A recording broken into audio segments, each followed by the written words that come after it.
Anies Baswedan yang sudah mulai menebar cywar di satu acara nyindir Prabowo sekaligus Gibran. Ini terjadi Kamis lusa, kemarin lusa, ketika Anies Baswedan kampanye di Lampung, kemudian berdialog dengan generasi muda.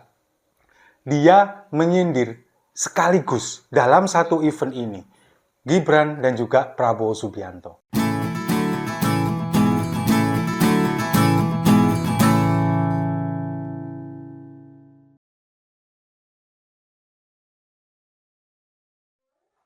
Salam damai untuk Indonesia, berjumpa lagi bersama saya, Papa Dimas.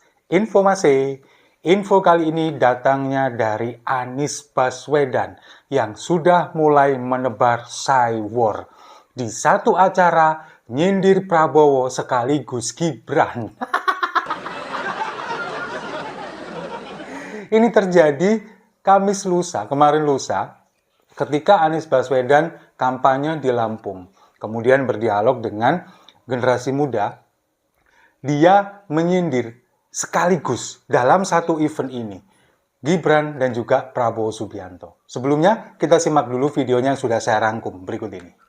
Argumen, tapi dibalik itu semua lebih baik menerima pertanyaan dan dijawab daripada banyak pertanyaan dan tak pernah berkata-kata. Atau mau joget dulu sedikit biar rileks? Oh nggak bisa?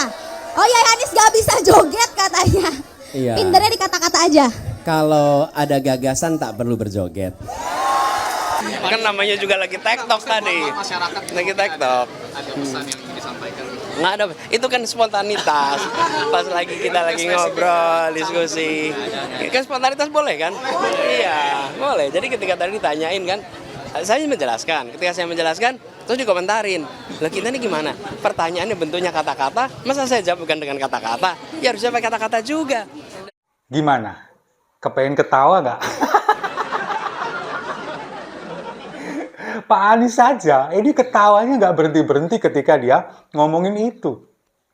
Yang pertama, dia menyindir masalah ketika ditanya itu diam, nggak bisa jawab. Dia lebih, kan ini hostnya mengatakan bahwa beneran nih kita nyari pemimpin kan, bukan nyari orang yang pandai merangkai kata. Lalu respon dari Pak Anies Baswedan mengatakan bahwa lebih baik pandai merangkai kata daripada ketika ditanya diam nggak bisa berkata-kata. Nah ini kan nyindir, tahu sendirilah. Siapa lagi kalau bukan Gibran? Ketika banyak sekali pertanyaan, kemudian bagaimana dia untuk mencarikan solusi, apa yang disampaikan? Ya kita biarkan masyarakat yang menilai, lalu kemudian jawaban-jawaban template yang selalu disampaikan oleh Gibran. Dan ketika berdialog dengan beberapa mahasiswa beberapa waktu yang lalu, dia kan juga menyampaikan bahwa itu sudah ada buku panduannya. Silakan dibaca, saya nggak perlu menjelaskan. Nah ini calon pemimpin model apa? Makanya di beberapa kali kesempatan, dia kemudian nggak berani datang untuk berdebat. Katanya menunggu debat resmi dari KPU. Nah inilah yang kemudian disindir oleh Pak Anies. Lalu kemudian Anies Baswedan juga menyindir masalah joget. Ketika dia ditanyakan oleh hostnya, kemudian gimana Pak untuk meredam stres atau meredam kepanikan, gimana kalau joget dulu? Dia bilang kalau sudah punya gagasan nggak perlu joget. Intinya apa? Orang yang joget-joget nggak punya gagasan.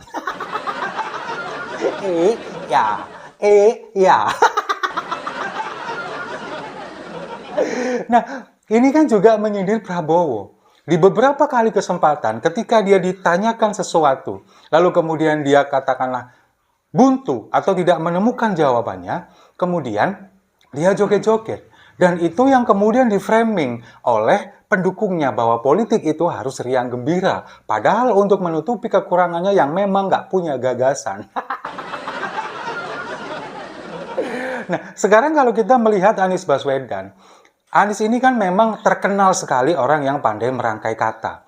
Dia adalah seorang dosen, mantan rektor, yang berretorika, dalam berbicara selalu dia pandai merangkai kata-kata. Tapi ketika diberikan jabatan di Gubernur DKI, itu kan kemudian apa yang disampaikan ini tidak sesuai dengan apa yang dilakukan. Eksekusinya nol. Sementara gagasannya, idenya ini memang brilian, sangat luar biasa. Tapi sebatas konseptual. Sementara untuk eksekusi ini sangat nol besar.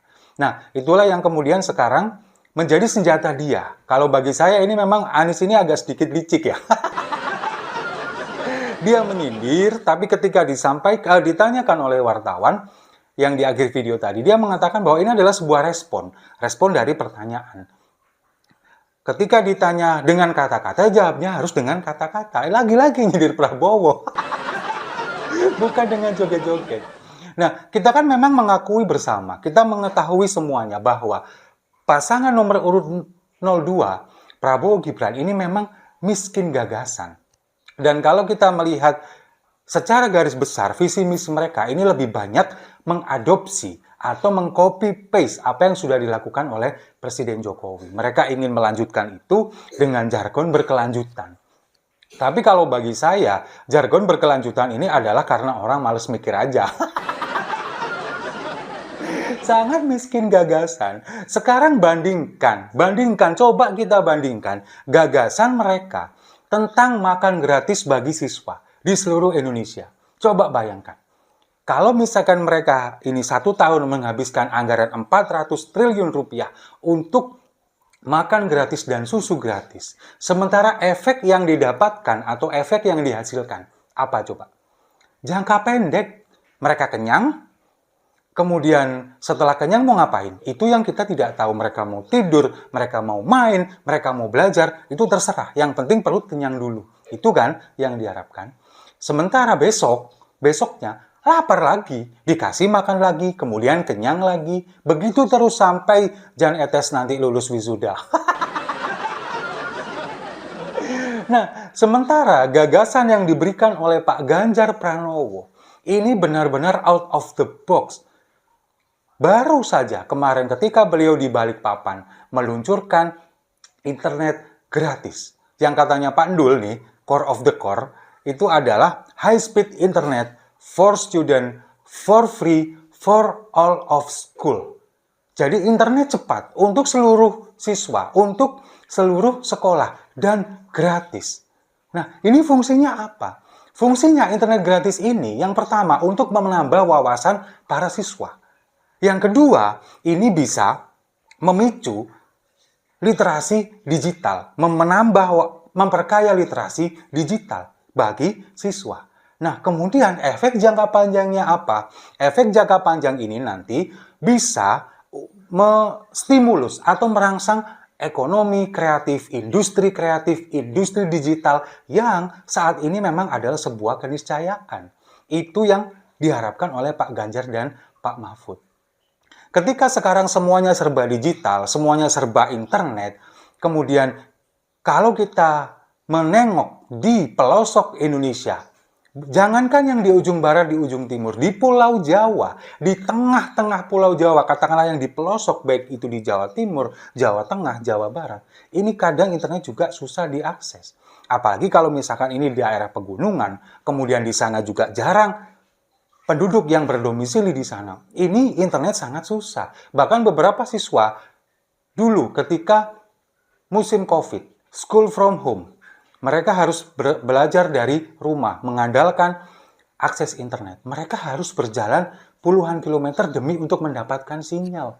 Itu yang harus dibenahi, itu yang akan dilakukan oleh Pak Ganjar Pranowo. Lalu kemudian nanti akan timbul pertanyaan, bagaimana kalau misalkan internet gratis ini kemudian disalahgunakan oleh siswa, disalahgunakan oleh para pelajar ini, digunakan untuk yang tidak-tidak, misalkan untuk mengakses situs-situs terlarang, kemudian judi online, dan lain sebagainya. Ada ketakutan macam itu.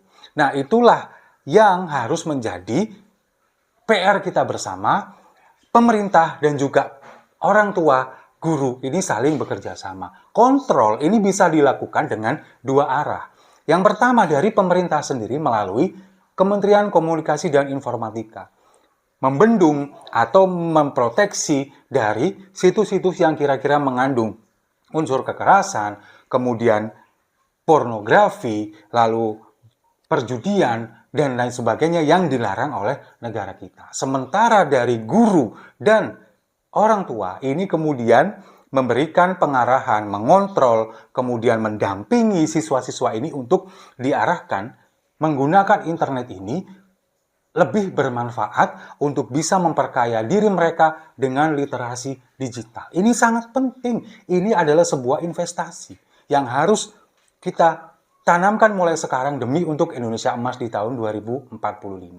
Nah, dengan demikian kita juga harus mendukung internet gratis, high-speed internet for student, for free, for all school ini. Ini harus kita dukung program Pak Ganjar ini dengan cara apa? Ya dengan cara kita memilih Pak Ganjar dan Pak Mahfud.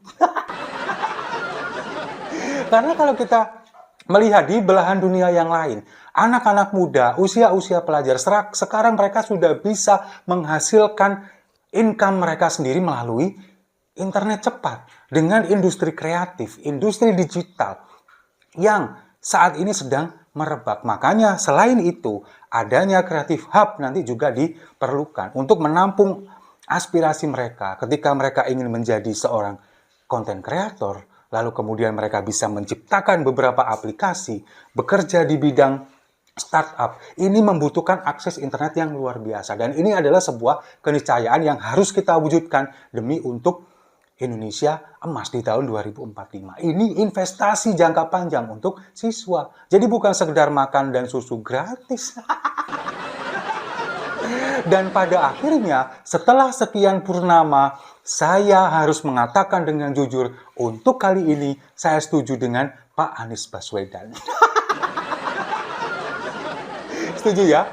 Kalau setuju, mari kita minum kopinya sama-sama. Untuk yang nggak punya gagasan, selalu joget-joget.